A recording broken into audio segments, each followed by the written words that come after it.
California में आग से मची तबाही रुकने का नाम नहीं ले रही।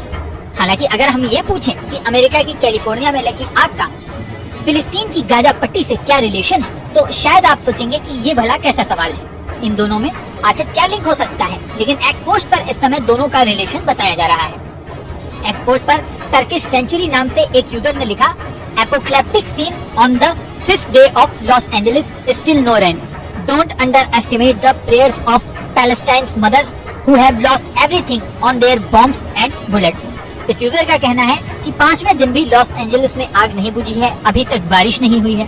फिलिस्तीन की माताओं की प्रार्थना को अंडर एस्टिमेट न करें, जिन्होंने बॉम्ब और बुलेट्स की वजह से अपना सब कुछ खो दिया।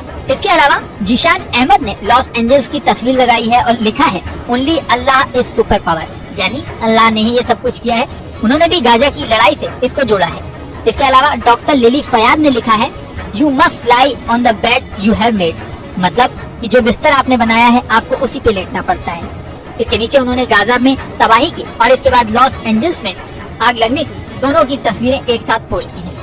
इसी तरह बुशरा शेख नाम की यूजर ने लिखा है, while Israel Burns Gaza, God Burns America.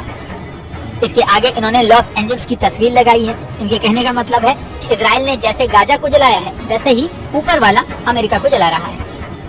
इसके अलावा नालिया अयाद नाम की एक यूजर ने लिखा है, this is not Los Angeles, this is Gaza strip. उन्होंने गाजा में आग लगने की तस्वीरें लगाई हैं और उनके कहने का मतलब ये है कि जिस तरह लॉस एंजल्स में तबाही के लिए दुनिया भर में हाहाकार मचा है, वैसी ही आवाज गाजा के लिए उठनी चाहिए थी। इसके अलावा प्रोफेसर मोहम्मद शोएज नाम के यूजर ने लिखा है, the Quran speaks the civilization undergone by their own deeds, Los Angeles fames reveal the universal truth, action have consequence. इसके आगे उन्होंने लॉस एंजल्स की तस्वीर लगाई है। उनके कहने का मतलब है कि जिस तरह अमेरिका की वजह से गाजा में आग लगी थी, उसी तरह अमेरिका को उसकी भरपाई करनी पड़ रही है। एक्सपोस्ट के अलावा अगर कैलिफोर्निया के हालातों की बात करें तो 12 जनवरी तक भी कैलिफोर्निया में आग रुकने का नाम नहीं ले रही थी। सरकारी आंकड़ों के मुताबिक मरने वालों की संख्या 16 पहुंच चुकी है। हालांकि कई रिपोर्ट्स का दावा है